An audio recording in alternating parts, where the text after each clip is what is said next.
Puji nama Tuhan, mari kita berdoa. Bapa kami yang di dalam surga, Tuhan Yesus Kristus, terima kasih untuk saat ini ya Bapa. Kami kembali berjumpa dengan Engkau melalui firman Tuhan yang akan kami dengarkan. Urapilah kami semuanya, sehingga kami mengerti firman-Mu dan oleh kuasa yang dari Roh Kudus, kami dapat menjadikannya sebagai jalan hidup kami. Berkati kami semuanya dalam nama Tuhan Yesus. Haleluya. Amin. Mari kita buka Alkitab kita dari Yakobus pasal 4 ayat 13 sampai dengan 17. Yakobus pasal 4 ayat 13 sampai dengan 17, demikian firman Tuhan. Jadi sekarang, hai kamu yang berkata, hari ini atau besok kami berangkat ke kota Anu, dan di sana kami akan tinggal setahun dan berdagang serta mendapat untung. Sedang kamu tidak tahu apa yang akan terjadi besok. Apakah arti hidupmu? Hidupmu itu sama seperti uap yang sebentar saja kelihatan lalu lenyap.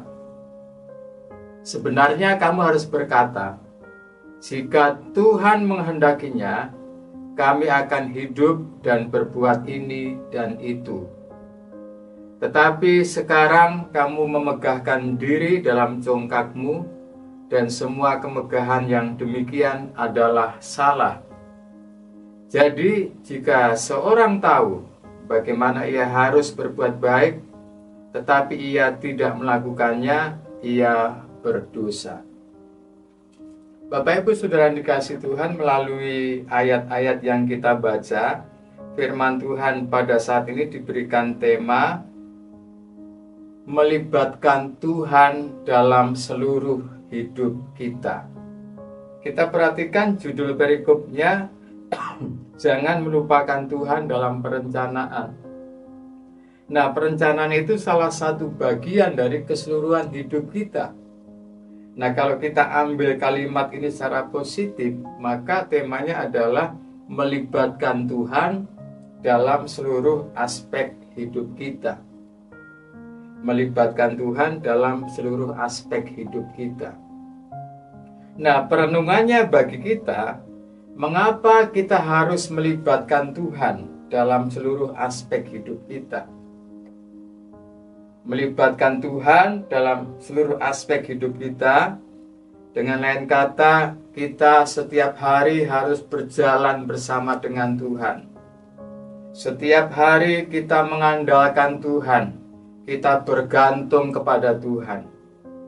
Dalam tanggung jawab hidup ini, apa yang bisa kita lakukan, harus kita lakukan secara maksimal.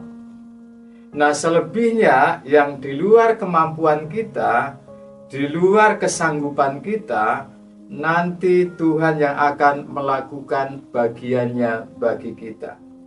Yang penting kita melakukan bagian kita secara maksimal, kita berdoa dengan sungguh-sungguh, kita beribadah dengan sungguh-sungguh, kita melayani Tuhan dengan sungguh-sungguh, kita bekerja dengan sungguh-sungguh, kita belajar dengan sungguh-sungguh. Selebihnya apa yang menjadi bagian Tuhan, nanti Tuhan yang akan mengerjakannya bagi kita.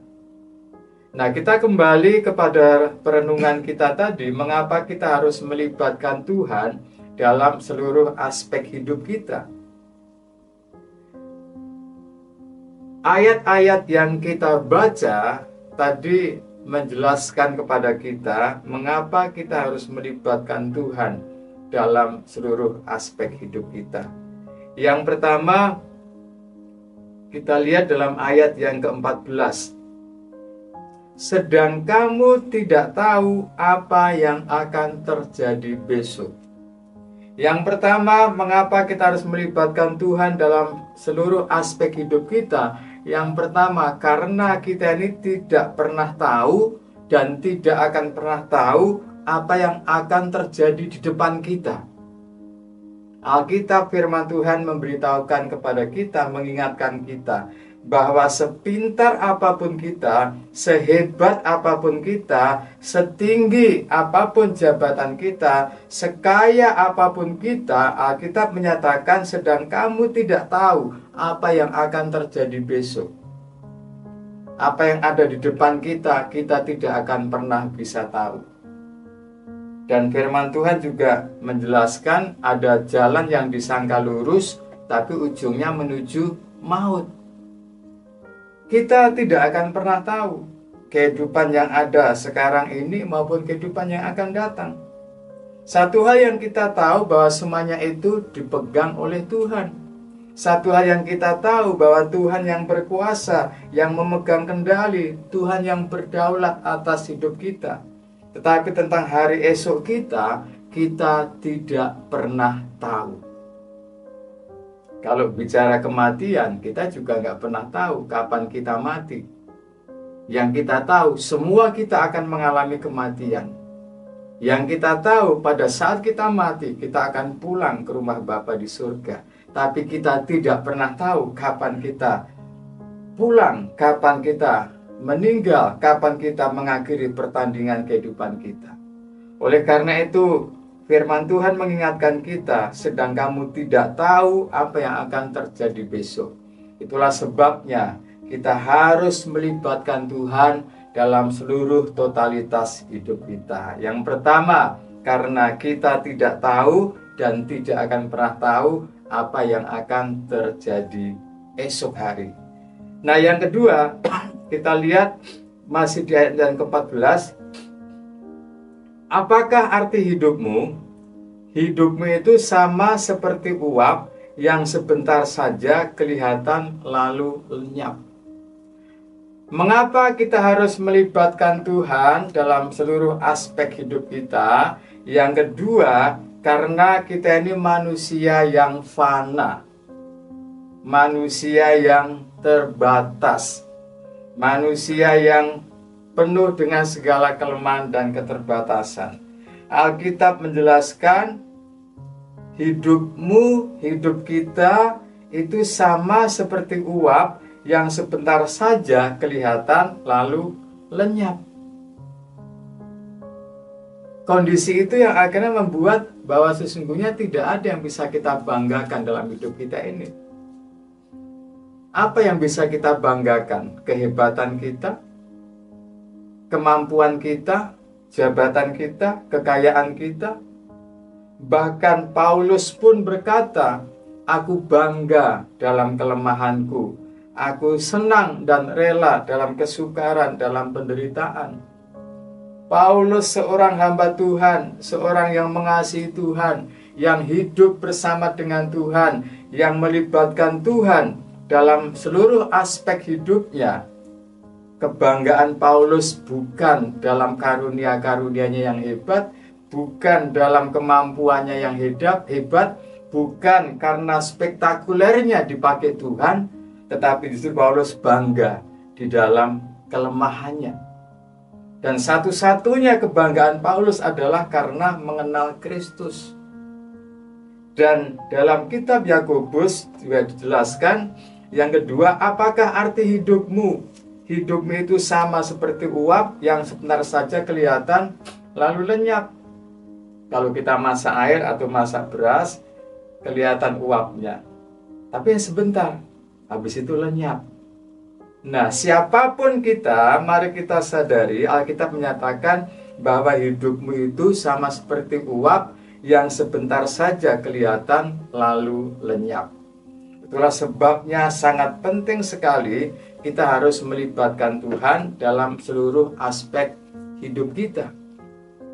Nah, sementara itu Rasul Petrus dalam 1 Petrus 1 ayat yang ke-24 lewat Petrus Tuhan berkata, 1 Petrus 1 ayat 24. Semua yang hidup adalah seperti rumput, dan segala kemuliaannya seperti bunga rumput. Rumput menjadi kering dan bunga gugur. Nah, sehebat apapun kita, Semulianya apapun kita di pandangan manusia, di hadapan Tuhan, Alkitab berkata bahwa semua yang hidup, termasuk kita, seperti rumput, dan segala kemuliaannya seperti bunga rumput. Rumput menjadi kering dan bunga gugur. Kalau kita perhatikan, seindah apapun bunga, semahal apapun rumput, dia akan kering dan mati. Bunga akan gugur. Nah, itulah tentang kita di dalam Tuhan, kita di hadapan Tuhan. Dan melalui firman Tuhan yang sudah kita baca, yang sudah kita renungkan, sesungguhnya Tuhan sedang mengingatkan siapa kita dan bagaimana kita. Kita dikatakan adalah manusia yang fana, kita terbatas, kita tidak tahu apa yang akan terjadi esok. Kemudian hidup kita ini hanya seperti uap, hanya seperti rumput, seperti bunga yang kering, yang gugur, fana. Kita ini manusia. Paulus juga menjelaskan kita manusia ini dengan semakin bertambahnya umur kita mengalami yang namanya kemerosotan manusia lahiriah kita. Betapa rapuhnya kita ini. Itulah sebabnya Tuhan mengingatkan kita yang fana, kita yang terbatas kekuatan kita, terbatas pikiran kita, terbatas cara kita merasakan, terbatas dalam segala-galanya. Tuhan menasihati kita supaya kita melibatkan Tuhan dalam seluruh aspek hidup kita. Mengapa? Karena yang pertama, kita tidak tahu apa yang akan terjadi esok. Yang kedua, kita manusia yang fana, manusia yang terbatas. Kalau kita perhatikan kehidupan hari-hari ini, mari kita belajar firman Tuhan, kita bisa membaca tanda-tanda zaman. Adanya tragedi-tragedi dalam kehidupan ini, adanya gempa bumi di Afghanistan, adanya peperangan negara melawan negara. Mari kita belajar firman Tuhan, membaca tanda-tanda zaman. Adanya juga kekeringan, panas global yang sampai hari ini masih kita rasakan. Ini menjadi tanda-tanda mendorong kita juga untuk kita terus semakin hari semakin bergantung kepada Tuhan, melibatkan Tuhan dalam seluruh aspek hidup kita. Bagaimana kita melibatkan Tuhan? Kita terus setia beribadah, setia berdoa, setia membaca firman Tuhan, setia melayani Tuhan, tetap berbuat baik kepada sesama, tetap mengasihi Tuhan dan mengasihi sesama. Karena itu, mari bagaimanapun keadaan kita dan apapun pergumulan kita, mari libatkan Tuhan dalam seluruh aspek hidup kita. Oleh karena hanya bersama dengan Tuhan kita cakap menanggung segala perkara. Tuhan Yesus memberkati. Mari kita berdoa. Terima kasih Bapa yang baik Tuhan Yesus, kami sudah mendengarkan firman-Mu. Firman-Mu menyegarkan jiwa kami. Firman-Mu menguatkan iman kami. Setiap kami yang sudah mendengarkan firman-Mu, Engkau yang memberkati kami. Kalau ada yang sakit, Engkau yang menyembuhkan. Kalau ada yang lemah, Engkau yang menguatkan. Yang terikat, Engkau yang melepaskan. Yang menghadapi masalah persoalan kehidupan, Engkau yang memberikan jalan keluar. Yang khawatir, takut, bimbang, damai sejahtera Kristus yang melampaui segala akal menguasai hati dan pikiran umat-umat-Mu. Terima kasih Bapa, kami sudah menerima anugerah dan berkat-Mu. Kiranya kasih anugerah dan kuasa-Mu menaungi kami, memberkati kami hari ini sampai selama-lamanya. Di dalam nama Tuhan Yesus yang sudah diberkati sama-sama kita katakan, amin. Tuhan Yesus memberkati.